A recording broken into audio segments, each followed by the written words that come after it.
అక్కేం చేస్తుంది? Fresh up అవుతుంది. ఏట ఇద్దరు గుసగుసలు ఆడతాను. ఉష్.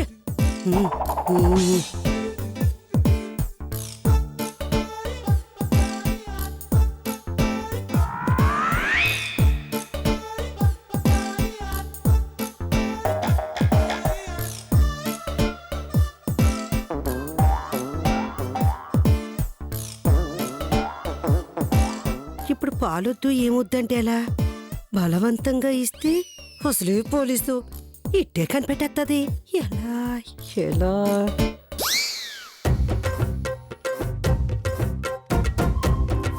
ఏంటమ్మా? అబే ఏం లేదు. పాలు తాగుతావేమో అని. దానికంత టెన్షన్ ఎందుకు? ఇవ్వు. అవునా? ఇవ్వటావా? ఏంటమ్మా, పాలే కదా ఇమ్మన్నాను. ఏదో పెళ్లి చేసుకుంటానంత హ్యాపీగా ఫీల్ అయిపోతున్నా.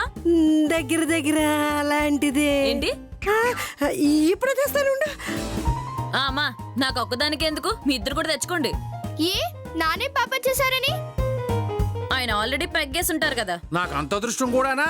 నువ్వు వీళ్ళకి డబ్బులు ఇవ్వటం, వీళ్ళు లాక్కోవటం. మందేసి అన్నాళ్ళు అయిందో నాలుగు లపలపలు ఆడిపోతున్నది. ఇప్పుడు కొంపలే మునిగిపోలేదులే. ఇంకోరుకో అమ్మాయికి పాలు తేవాలి. ఉండమ్మా తెస్తాను. పాలు తాగితే పెళ్లికి ఎలా ఒప్పుకుంటుంది? అక్క, సీను ఎలా ఉన్నాడు? ఏంటే సడన్ గా ఇప్పుడు వాడి గురించి ఎందుకు? ఎందుకో పాపం సడన్ గా గుర్తొచ్చాడు. ఈ మధ్య ఇంటికే రావట్లేదే. వాడు స్టేషన్ కే సరిగా వచ్చి చావడు, మళ్ళా ఇంటికి కూడానా?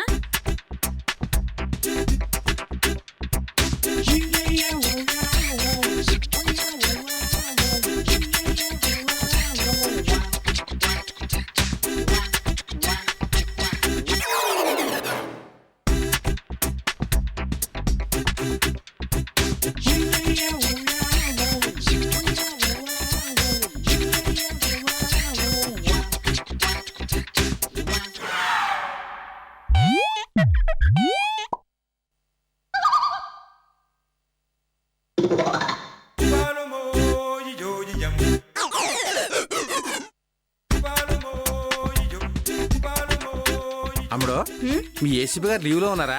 అవునా? పాపం ఆయనకి యాక్సిడెంట్ అయింది. అయ్యో, ఎలా జరిగినదమ్మా? జాగ్రత్తగానే ఉంటాడుగా? ఏం లేదు నాన్న, ఈయన ఇలా వెళ్తున్నాడు, ఒకడేమో ఎదురుగా ఇలా వచ్చాడు.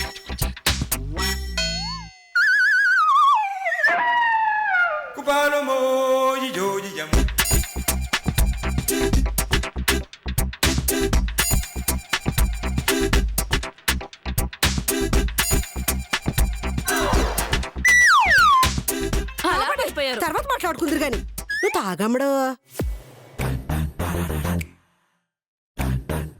నాకు మీరు తీసుకోండి. తాగమ్మా. అలాగే, నువ్వు తాగు.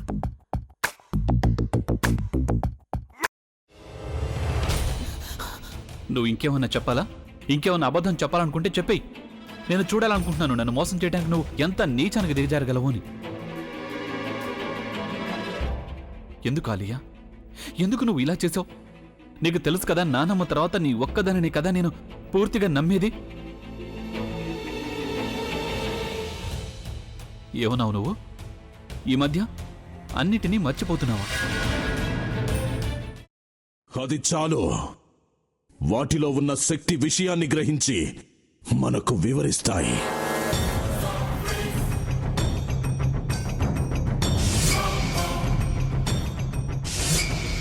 ఎవరు ఆ దండ విప్పొద్దు, గది తలుపులు తెరవద్దు.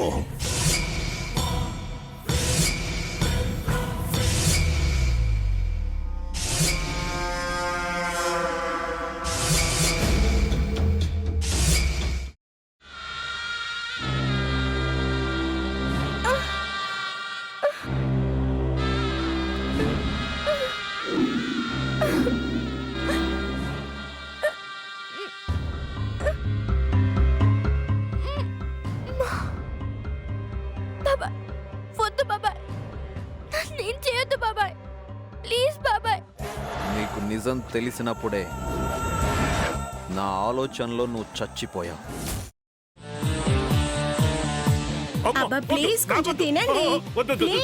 భీమారావు గారు, మీరా? ఇగో మీరా కాదు సక్కుబాయ్. అవును మీ పనామే లేచిపోయిందని చెప్పి కంప్లైంట్ ఇచ్చినావు కదా. రేయ్ ఆయన కంప్లైంట్ ఇచ్చింది లేచిపోయిందని కాదు, కనిపించడం లేదు అని. అచ్చా, అట్లానా? సరే మేడం. ఇడియట్. ఆ వంట మనిషి పేరేంటన్నారు? రత్తాలు మేడం. ఏం పెద్ద మంచి, నీ వంట మంచిని కూడా మేడం అని పిలుస్తావా? రేయ్ హాఫ్ బ్రెయిన్,